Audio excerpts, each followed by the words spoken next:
তোমাদের করে দেখাবো কোরিয়ান কিমচি নুডলস, খেয়ে বলবো কেমন। ভিতরে এটা এরকম, এটা এখন প্লেটে ঢেলে নি, কি আছে দেখি।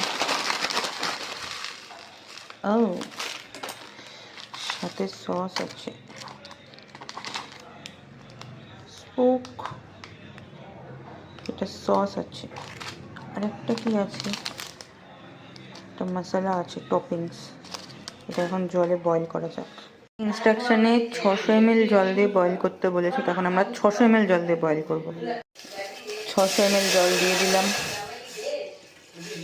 অনেকটাই 600 ml, আমি মেপে দিয়েছি একদম। ml জলে ম্যাগিটা দিয়ে দিলাম, ডুবে গেছে পুরো। এখানে লেখা আছে 4 মিনিট 30 সেকেন্ড, তো এখন আমি 4 মিনিট 30 সেকেন্ড এটা বয়েল করব। 4 মিনিট 30 সেকেন্ড বয়েল হয়ে গেছে, মানে 5 মিনিট হয়ে গেছে, এবার নামিয়ে দেবো। এটা ছেঁকে নিতে বলেছে, এটা এখন আমরা ছেঁকে নেব। দেখতেই পাচ্ছ মোটা মোটা নুডলস পুরো, এটা আমরা এই যে ছেঁকে ঢেলে নিচ্ছি।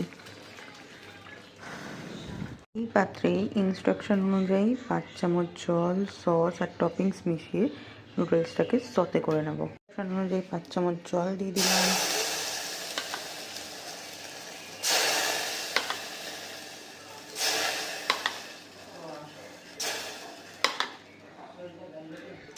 এবার সস, এবার এই সসটা দিয়ে দিলাম,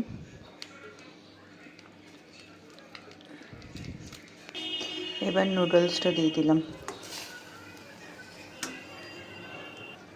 এবার এটাকে ভালো করে নাড়িয়ে নেব। এবার কিছুটা টপিংস দিয়ে দেব, এটা বাটিতে সার্ভ করে নিয়েছি। টেস্ট করবে? চলো টেস্ট করো। সুন্দর চামচ, তুমি ফার্স্টে টেস্ট করো। তুমি করো, তুমি করো। মিস্টার পালবাবু টেস্ট করে বলবেন। টেস্ট করো। ভিয়েতনামি কোরিয়ান নুডলস। ওদের ইয়ে থেকে গেলে, মানে দোকানের বাইরে গেলে এরকম স্মেল পাওয়া যায়, যেটা ইন্ডিয়াতে বানানো হয়েছে। কেমন হয়েছে? আমি ফার্স্ট টাইম খাচ্ছি, আমি কি করে বলবো কেমন হয়েছে? মানে কেমন লাগছে খেতে? ভালো, বেশ ঝাল ঝাল। একটা জ্বর মুখে বেশ ভালো লাগবে। তুমি খেয়েছো? না। খাও তাহলে। ইয়েস, এবার আমি ট্রাই করি। এবার আমার ট্রাই করা পালা। আর এটা অ্যাড হতো এরকম করে স্যুপ করে নিয়ে নিত। ম্যাগি ম্যাগি ম্যাগি, একদম মানে টেস্টটা পুরো অন্যরকম, মানে বেশ ভালো খেতে। তিলগুলো মুখে পড়ছে না, আর কচকচ কচকচ করছে।